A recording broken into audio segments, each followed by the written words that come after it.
Bien, como les decía, bueno,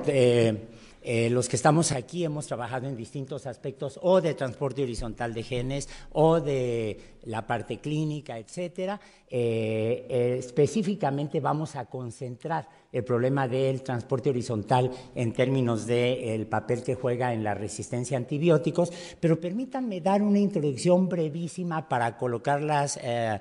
discusión en su contexto evolutivo, y es el hecho de que con muy pocas excepciones, hasta los años 60 del siglo pasado, en términos generales, las bacterias en especial fueron ignoradas por los evolucionistas.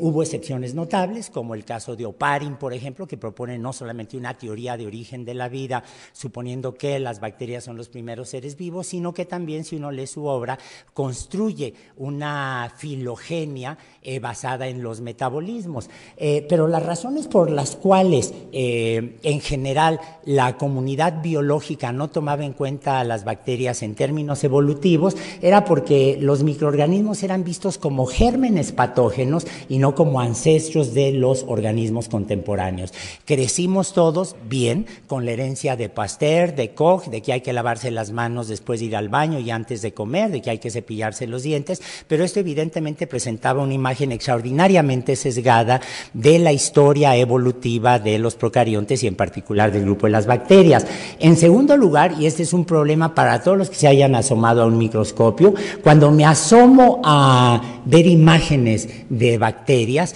en general no encuentro los rasgos morfológicos que son tan visibles, por ejemplo, en un Archaeopteryx, donde veo rasgos de reptil y rasgos de ave. Bueno, las aves son reptiles en realidad modificados. En el registro fósil puedo identificar la quijada de un dinosaurio o el pie de un neandertal, pero con una bacteria no es tan fácil saber si estoy viendo una forma que corresponde a un organismo anaerobio y fermentativo o a una bacteria que tiene fotosistema 1 y está usando el ácido sulfídrico para poner un ejemplo concreto como donador de electrones. Esta ausencia de rasgos morfológicos muy visibles, en el caso del registro fósil, que además tiene el problema de la deformación geológica que sufren los sedimentos, hizo que hubiera un registro fósil extraordinariamente limitado para el caso de las bacterias en especial, que dificultan las dataciones de su evolución, a menos de que tenga organismos como las espiroquetas, que difícilmente se van a preservar bien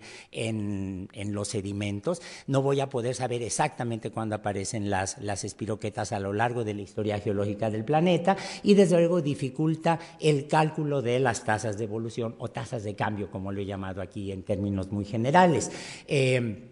Este es un problema que ha sido discutido por diferentes autores, pero la situación cambia hacia finales de los años 60 muy claramente por el surgimiento y expansión del fenómeno de resistencia a antibióticos. Si uno se mete a revisar en la literatura científica, los dos primeros reportes sobre resistencia a antibióticos en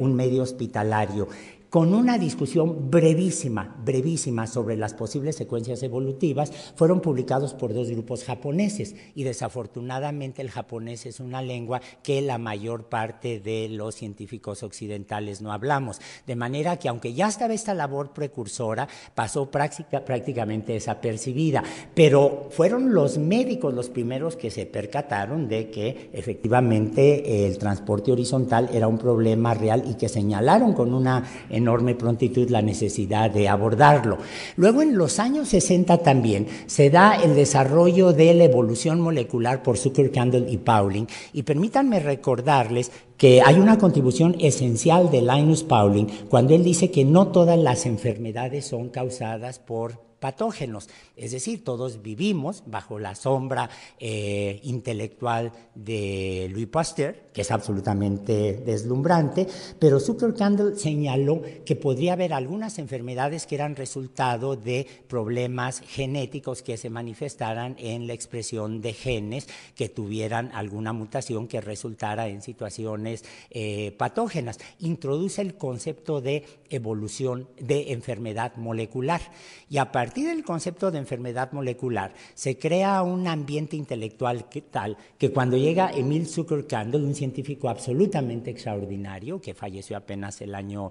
hace un par de años, se dan cuenta que pueden comparar las secuencias de proteínas y de ácidos nucleicos para derivar de allí información evolutiva. Esto va a coincidir con métodos de secuenciación cada vez más baratos, cada vez más eficientes y con el desarrollo de las bases de datos. Todos ustedes o una buena parte de ustedes se han asomado en algún momento a PubMed, saben que pueden bajar secuencias de ácidos nucleicos o de proteínas gratis. Esto es gracias a la labor pionera de Margaret Dayhoff, una astrónoma que decidió pasar de los modelos de atmósferas de Júpiter y de Venus a mejor aplicar todo lo que sabía de matemáticas al desarrollo de bases de datos. Y algo que a menudo no tomamos en cuenta es que fue gracias al desarrollo independiente de la biología molecular y de la computación. Tenemos computadoras cada vez más baratas, más rápidas, más pequeñas. Se pudo desarrollar de una forma absolutamente extraordinaria lo que ahora conocemos como evolución molecular. Y ahora sí, ya no me preocupa tanto el que yo no pueda distinguir entre una bacteria como, yo que sé, Chloroflexus y Escherichia coli, si puedo comparar las secuencias y saber exactamente de qué estoy hablando. Esto realmente define muy claramente el desarrollo de la evolución molecular. Ahora, esto coincide, como les decía yo, con el desarrollo, con la conciencia de que el transporte horizontal es un problema muy intenso. Sabemos que la primer especie bacteriana resistente a la penicilina fue Staphylococcus aureus. Algo que a menudo se olvida la gente es de que cuando le dan el premio Nobel a Fleming, Fleming hace notar inmediatamente el riesgo de la resistencia a antibióticos y que al año siguiente el gobierno inglés, con una visión absolutamente extraordinaria, produce lo que se llama The Penicillium Act, la decisión, el decreto de la penicilina, donde empieza a regular la venta de antibióticos. Para el año 2010, los datos son de FAID, para el año 2010, la resistencia a la penicilina está presente en cerca del 80% de todas las cepas conocidas de Staphylococcus aureus, y no me extrañaría que el doctor Ponce de León modificara esta figura en un sentido positivo para las bacterias, negativo para nosotros. Pero el punto básico de esta gráfica es que, si ustedes se dan cuenta, a medida que crecen los casos de resistencia a la penicilina, para el caso de Staphylococcus en los hospitales, también se empieza a salir de las fronteras, de las paredes de los hospitales, y en la comunidad en general empezamos a observar cómo se estabiliza la situación. Es decir, la resistencia a antibióticos en un medio hospitalario no se queda restringida al quirófano o a los pisos donde se están recuperando los pacientes, sino que rápidamente se expande hacia afuera de la comunidad. Y esto es cierto para una gama enorme de microorganismos que se va a detallar aquí más adelante. La pregunta natural que uno se hace es, bueno, ¿y cómo se transportan estos genes? ¿Cómo adquiero, si yo soy una bacteria de la cepa A o de la especie X, cómo adquiero un gen o un grupo de genes de la cepa B o de la especie Y? Y la verdad es que conocemos una enorme cantidad de mecanismos, para el caso específico de los procariontes, donde pueden ver ustedes cómo, por ejemplo, con el fenómeno de la conjugación, que algunos han llamado parasexualidad bacteriana. Lynn Margulis decía que es sexo bacteriano y punto, habría que llamarlo ya como tal. Se puede pasar información genética de una especie donante o de un individuo donante a un individuo receptor. Podemos tener fenómenos de transfección cuando una bacteria se rompe, un procarionte, y libera su DNA al ambiente. El ambiente tiene probabilidades de destruir ese DNA, pero también hay mecanismos físico-químicos muy eficientes que permiten que parte de este DNA sobreviva, por ejemplo, en los sedimentos, que son ricos en poblaciones microbianas. Podemos tener el fenómeno de transformación, de transducción. Una bacteria infectada por virus puede ser lisada, y en un momento dado los virus que se han ensamblado en el interior de ese organismo se liberan al ambiente, pueden llevar consigo no solo su genoma normal, sino también acarrear una especie de aventón, diríamos los mexicanos, llevarse de aventón una serie de genes que luego pueden estar infectando otras bacterias. Esto para los legos lo puede uno ver de una manera muy clara con un ejemplo que me gusta mucho citar cuando uno habla del transporte horizontal de los genes. Miren, hace unos años estaba yo en Beijing, habíamos asistido, Peter Gogarten estaba en esa reunión, habíamos asistido a un congreso de la Sociedad Internacional para el Estudio de Origen de la Vida, y muy cerca de uno de los sitios más espléndidos de todo el mundo, que es la Ciudad Prohibida, lamentablemente hay un Pizza Hut. Y como hay esta obsesión ahora entre muchos sectores por enterarse de lo que se está vendiendo en Estados Unidos y usar el inglés, había un anuncio en inglés, que fue como lo entendí, porque no puedo entender el chino, desde luego, donde el anuncio para atraer sobre todo a los jóvenes chinos era "Want a pizza with lots of tomato sauce", y bueno, puse que es un restaurante porque no estoy tan seguro que el Pizza Hut sea un restaurante, pero en fin, pero se dan ustedes cuenta que muchos habitantes de Beijing pueden entender lo que esta frase significa. Tengo una frase que ha sido transportada horizontalmente del inglés estadounidense al chino, de igual manera que la palabra pizza, por ejemplo, la hemos incorporado al español o se ha incorporado al sueco, de igual manera que en Estados Unidos, por ejemplo, hay unas tiendas, bueno, negocios, no me atrevo a llamarlos restaurantes, que se llaman Taco Bell, en donde la palabra taco ya es parte del inglés cotidiano que se habla.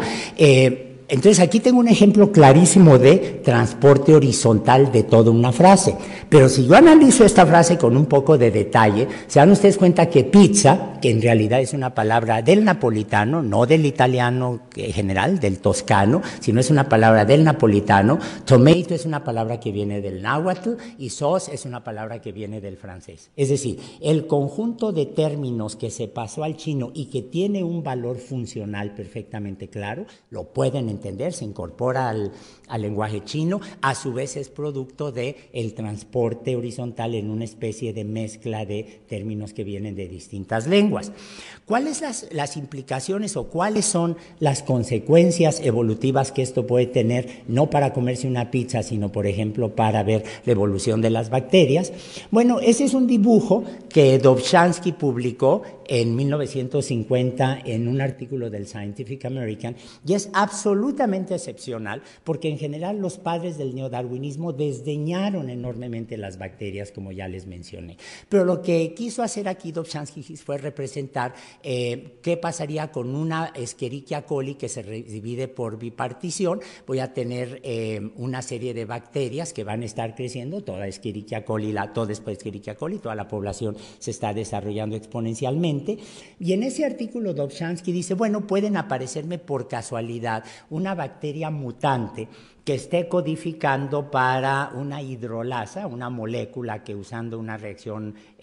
con agua me destruya un antibiótico. Pero como no tiene ningún valor adaptativo en el medio en el que está creciendo esa población de Escherichia coli, este gen probablemente se va a perder, se va a diluir en el sentido poblacional sin mayores consecuencias. Sin embargo, dice Dobzhansky, ¿qué pasa si agrego un antibiótico? Ahora lo que voy a tener es una presión de selección sobre la población de Escherichia coli, y aquellas que por casualidad, y quiero subrayar aquí ese término, por casualidad,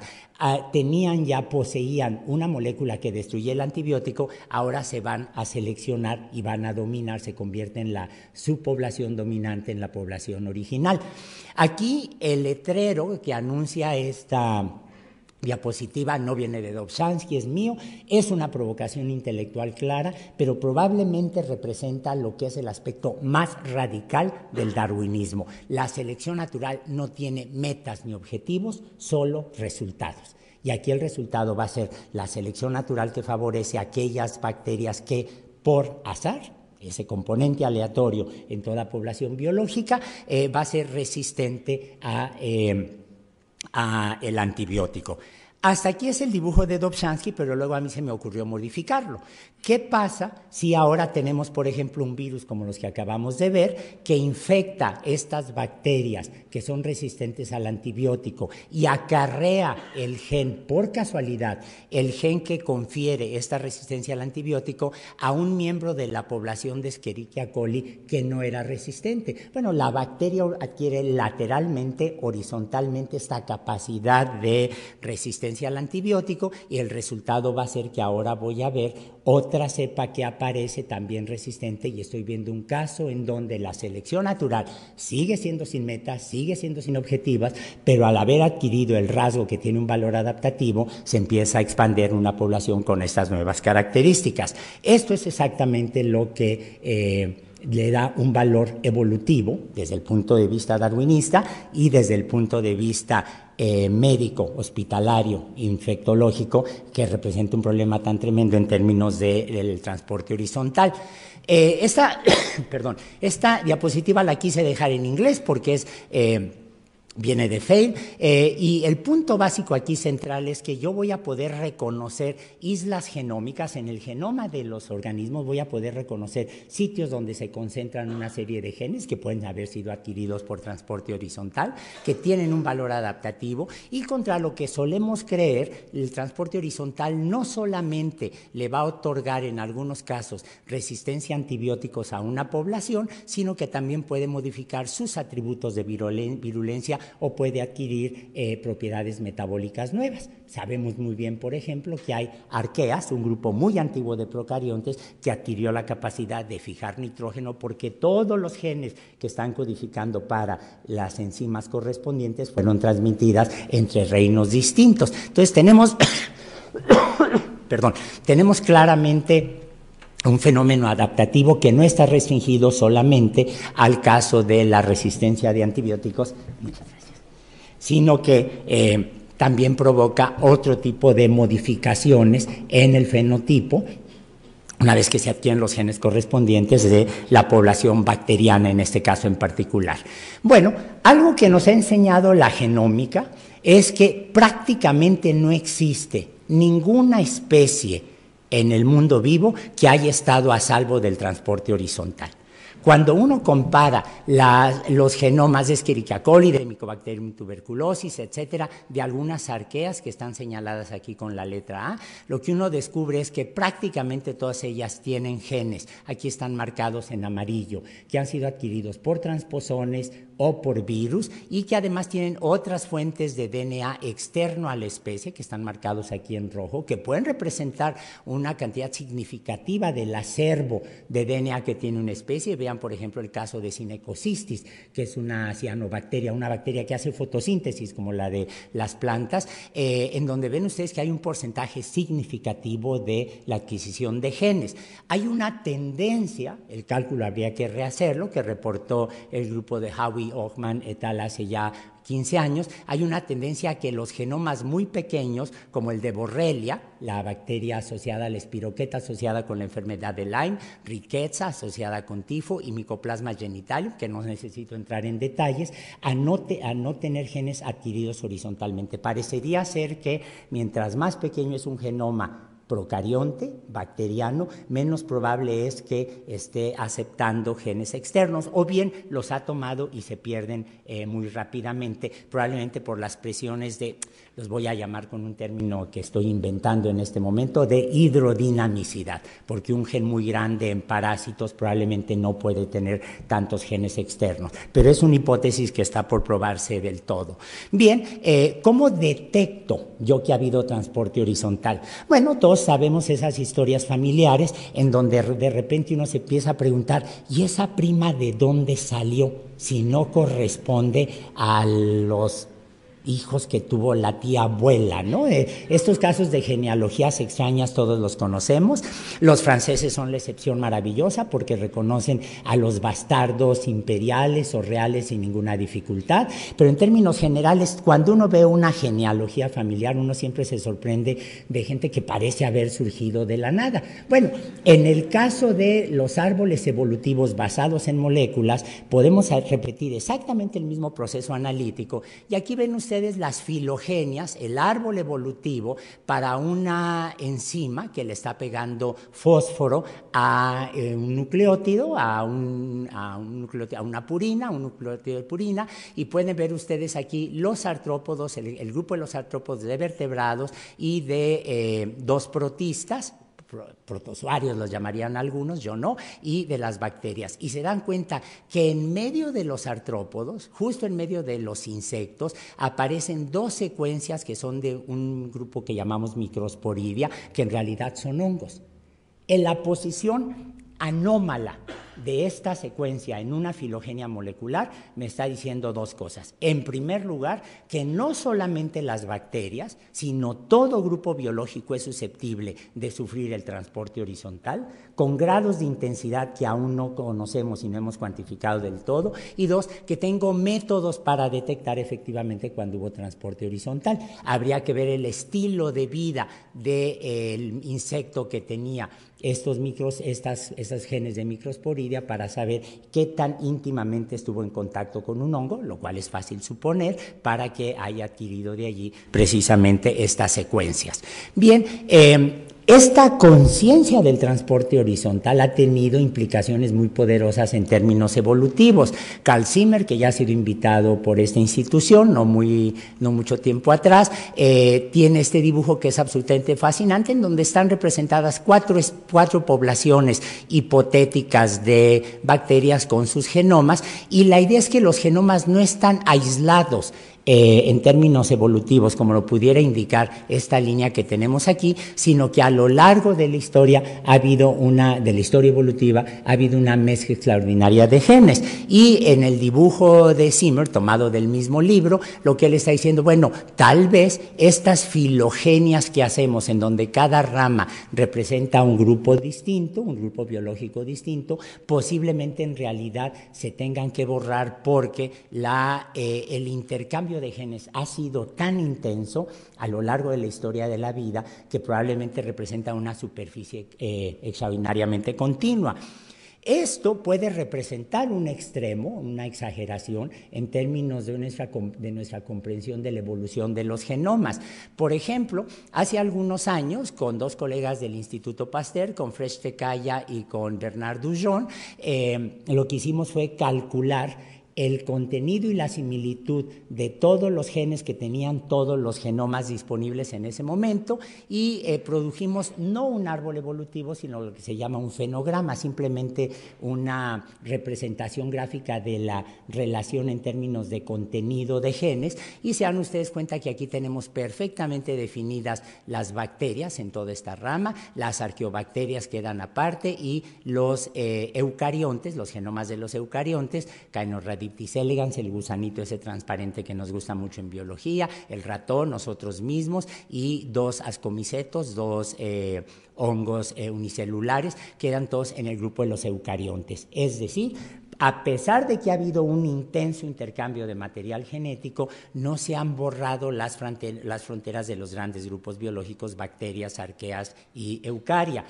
Esto lo hicimos en 1999, quisimos repetir el ensayo hace unos 5 años, el mismo grupo, con el número de genomas que estaban disponibles, y el Instituto Pasteur nos los prohibió porque implicaba consumir la capacidad de cómputo del instituto durante 3 años. Entonces, evidentemente, ya se nos escapó de las manos la cantidad de datos que tenemos. Pero luego, con el grupo de Ricardo Amils en Madrid y bajo la iniciativa de Carlos Briones y Susana Manrubia, que son gente absolutamente espléndida, se nos ocurrió hacer un fenograma viendo la respuesta a los antibióticos específicos de una base de datos que tiene Ricardo Amils para ver qué ocurría. Y cuando cuantificamos las relaciones evolutivas de respuesta a antibióticos entre esos mismos grupos, y no se olviden que los antibióticos son una presión de selección tan poderosa que es parte de esa movilidad de genes tan visibles, lo que nos dimos cuenta es que de cualquier manera bacterias, arqueas y eucariontes seguían siendo perfectamente distinguibles. Es decir, lo que esto significa es que por mucho intercambio de genes que tenemos, aparentemente los grandes grupos biológicos se pueden mantener sin tanta dificultad, de igual manera que a pesar de nuestra cercanía con los Estados Unidos, la gente puede usar en el norte púchale en lugar de empuja, to push, mopea, to mop en lugar de trapear, el porche en lugar del portal, el lunch en lugar de el almuerzo, o la lonchera en lugar del itacate, que es una palabra más bonita. Se dan ustedes cuenta que el español sigue manteniendo su identidad, el inglés sigue manteniendo su identidad, pero que hemos tenido efectivamente un transporte absolutamente intenso a lo largo de la historia de la biología. Hay un último punto que quisiera señalar, que está tomado de un artículo que les recomiendo a todos ustedes, está libre en la red, de Michel Morange, uno de los grandes historiadores de la biología molecular, un amigo espléndido que también hemos tenido aquí en México, y él analiza con mucho cuidado el problema del transporte horizontal y dice, a ver, vamos a ver algunos rasgos del transporte horizontal. Dejé aquí las iniciales en inglés, horizontal gene transfer. Dice, ¿no es darwinista? Bueno, pues efectivamente Darwin no lo conocía.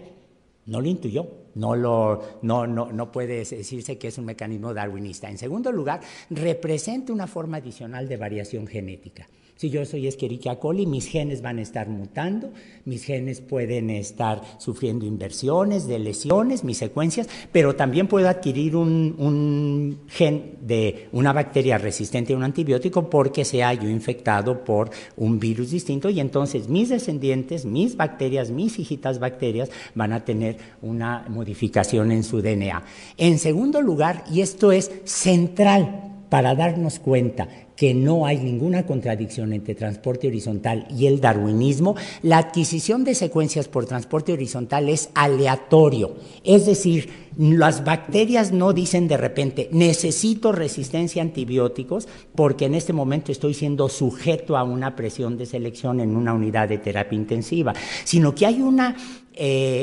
adquisición aleatoria donde muchos miembros de la población no van a adquirir los genes, o van a adquirir los genes que no tienen un valor adaptativo en ese momento y fallecen sin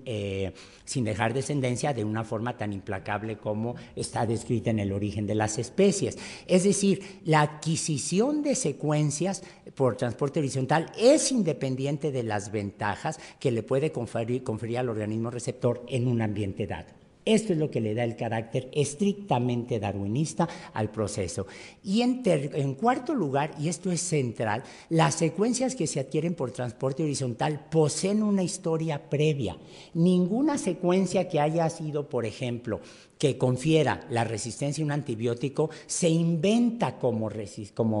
una secuencia que confiere resistencia a antibiótico, sino que ese gen, proviene de un organismo que ya estuvo expuesto, que fue seleccionado, y se dan ustedes cuenta que cada secuencia tiene una historia que es del gen, pero que corresponde ya a un filtro, haber pasado por un filtro de la selección natural. Es decir, el transporte horizontal no es un proceso lamarckiano, lo podemos entender como una forma extraordinaria de enriquecer nuestra visión evolutiva, darwinista de los microorganismos y de toda la biosfera, pero también, como nos va a explicar ahora el doctor Ponce de León, como un problema de salud absolutamente aterrador en el que más nos vale estar muy conscientes de lo que ocurre. Gracias.